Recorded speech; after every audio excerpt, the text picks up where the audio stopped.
en est déjà à notre troisième temps de prière à En route vers Pâques. Prions avec la famille Perron. Donc, je me présente, Julie. Et Yann. Et Carl. Donc, on vous accompagne pour le carême. La semaine dernière, vous vous souvenez, il y avait le défi de la semaine qui était de se faire une tente, hein, comme les disciples avaient fait.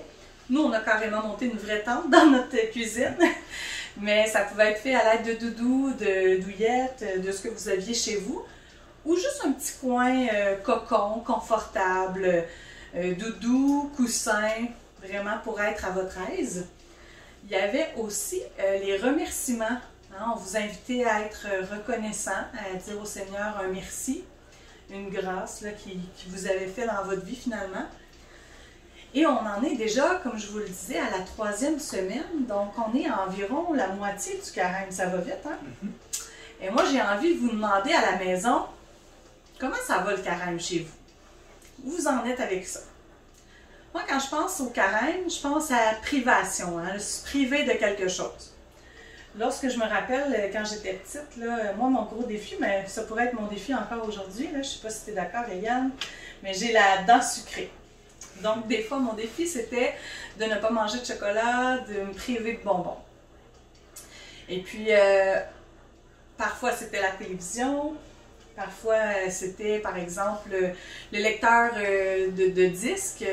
Moi, je ne suis pas très génération MP3, c'était plus le Discman à l'époque. Donc, j'écoutais beaucoup de musique, de la musique forte. Puis, parfois, au carême, c'était mon défi, ma privation, si on veut. Mais je ne comprenais pas pourquoi je le faisais. Hein, tout le monde autour de moi le faisait, à l'église, dans mes proches, donc je me privais de quelque chose, 40 jours, puis je comprenais pas tellement le sens de pourquoi je me privais. Je me rappelle très bien la scène dans laquelle ça s'est passé, ce que je vais vous raconter. On était le vendredi saint, en après-midi, Jésus de Nazareth jouait à la télévision, j'avais 7-8 ans. Et à un moment donné, comme probablement tous les enfants en après-midi, j'ai dit « j'ai faim ». Donc, mon père me regarde et il me dit tout bonnement « on est vendredi saint, dans le carême, il faut faire des sacrifices, il faut souffrir un peu ». Écoutez, j'ai pas eu de collation, là. Mais j'ai pas eu non plus d'explication. Pourquoi, tu sais, comme ce qui se passe, ok, vendredi saint, carême, on fait... Mais ça a créé, par exemple, un besoin, avec du recul, un besoin de sens de la privation, un besoin de plus d'explication. Donc, quand moi j'arrive dans le carême, j'aime bien expliquer, puis comprendre pour moi-même aussi, puis me recentrer sur l'objectif du carême. Pourquoi on se prive? Pourquoi on fait ça? Puis c'est bien intéressant parce que Jésus a une discussion dans l'Évangile de ce dimanche avec d'autres personnes sur comment faire pour trouver sens à sa vie, puis le sacrifice, aimer les autres. On écoute un extrait d'Évangile avec Eliane. Le Seigneur est le seul Dieu, et il n'a pas d'autre Dieu que lui. Chacun doit donc aimer Dieu de tout son cœur, de toute son intelligence et de toute sa force. Et il doit donc aimer son prochain comme lui-même. Cela vaut beaucoup mieux que de présenter à Dieu toutes sortes d'offrandes et de sacrifices d'animaux. On est ici vraiment au cœur du sens de la privation, du sacrifice, mais en même temps le sens de toute la vie chrétienne, hein, de l'enseignement de Jésus. Au cœur, aimer son prochain comme soi-même, aimer Dieu et son prochain. Donc, en plus d'avoir l'objectif ultime, hein, l'objectif principal, le but du carême, on a en même temps pourquoi un chrétien doit s'alimenter, hein, doit se nourrir, puis où ça doit le mener. Il y a quelques années, j'ai entendu un ami prêtre donner une explication au sens de la privation en disant ceci. Admettons que moi, une de mes dépendances, une de mes problématiques, c'est d'aller chercher du chocolat à toutes les semaines. Donc moi, je me gâte, je m'en vais chercher ma boîte de chocolat au dépanneur à toutes les semaines. Et donc, au carême, je vais couper ça, le sucré, je vais pas aller chercher ma boîte de chocolat. Donc, j'économise environ 2 $ à chaque semaine. Donc, à la fin du carême, j'ai le droit à un gros chocolat. parce que j'ai économisé de l'argent, tu sais. Mais il dit non. Par contre, là, on ne serait pas dans le cœur du carême parce que l'objectif, c'est d'aimer son prochain. Donc, cet argent-là, je la donne aux pauvres. Hein? Donc, de la même façon que mes sacrifices, mes privations doivent être orientés vers les autres. Donc, on est à mi-chemin, hein, au carême. Il est toujours temps de se réorienter si ce n'est pas déjà fait. Donc, on va peut-être avoir un petit moment de réflexion, de prière en ce sens-là pour se recentrer peut-être sur l'essentiel.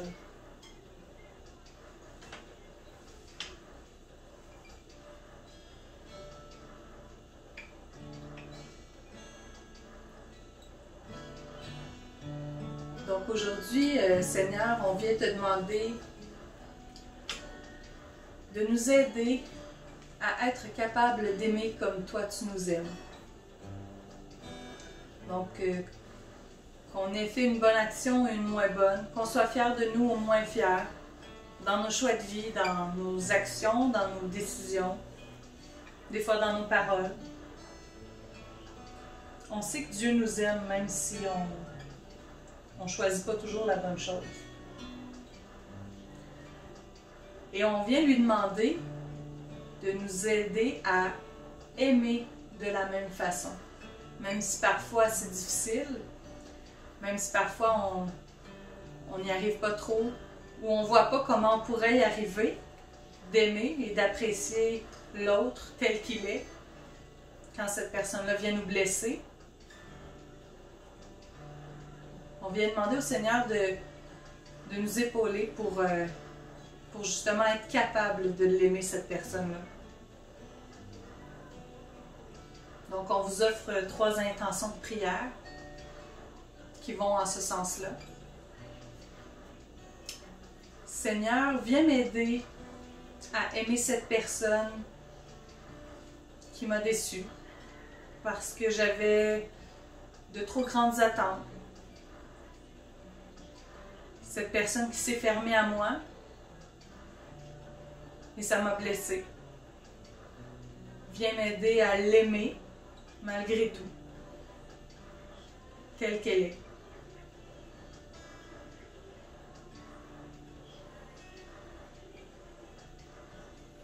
Seigneur, donne-moi d'être plus disponible aux autres, de couper avec des pensées égoïstes.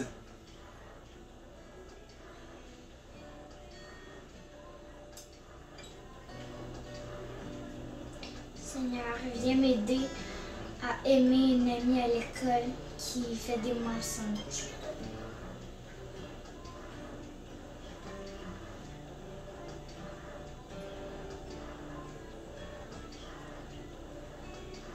Donc, on vient te demander, Dieu, d'être là pour nous, de nous guider tel un père nous guiderait.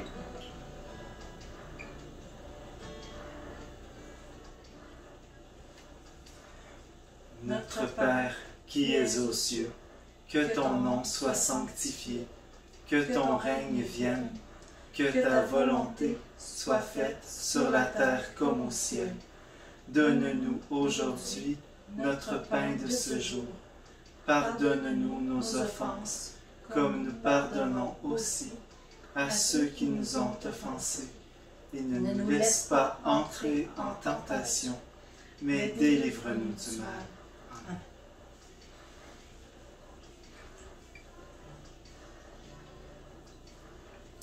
Donc, on va terminer avec le défi de la semaine. Pour cette 3e semaine, comme Carl vous le disait plus tôt, il n'est pas trop tard pour se réorienter dans ce carême-là. Hein, si vous vous aviez dit, moi je coupe le sucre ou je coupe le chocolat, puis finalement, après ces partages qu'on vous a fait, ah ouais, ça fait pas tellement de sens. Hein? J'avais peut-être pas bien compris pourquoi se priver pendant ce carême-là. Ben, il n'est pas trop tard. Parce que vous avez quand même fait un effort depuis 3 semaines. Et si vous n'avez pas commencé, ben, pourquoi pas le faire dès maintenant? Vous trouvez une petite privation, un petit défi. Nous, on vous partage rapidement les nôtres. Moi, c'est le cellulaire. Donc, comme plusieurs jeunes de notre âge qui ont ça toujours sous la main, J'ai un peu de misère à m'en défaire, surtout en soirée. Après le souper, là, j'ai la main facile sur Facebook.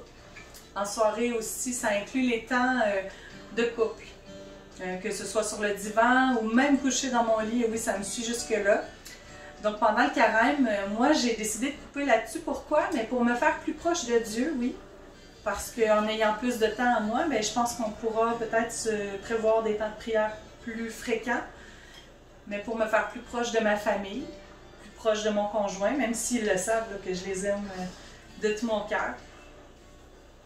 Pour ma part, c'est peut-être un peu bizarre, mais je vais prioriser plus les relations humaines dans la maison plutôt que faire toutes sortes de tâches là, qui sont pour moi très faciles, comme faire la vaisselle, faire le ménage.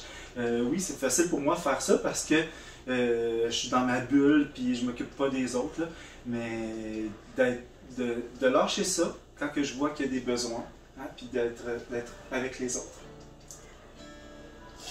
Moi, je vais couper la télé les jours où il y a de l'école, puis dans les fins de semaine, ben, je vais l'écouter un peu. Donc pourquoi tu décides de couper un petit peu sur la télévision? Ben, pour profiter plus de temps avec ma famille. Bravo pour ton courage. Et puis le deuxième petit défi de la semaine qu'on vous invite à faire, c'est de trouver une intention de prière, un peu comme on vous l'avait partagé plus tôt. On demande au Seigneur de nous accompagner à mieux aimer comme lui nous aime. Donc elle peut être écrite à la main à la maison et nous la partager sur Croix Glorieuse, ici même sur Facebook, dans les commentaires, pour enrichir ce partage, en faire bénéficier la communauté. Donc nous, on vous dit à la semaine prochaine, toujours sur Croix Glorieuse.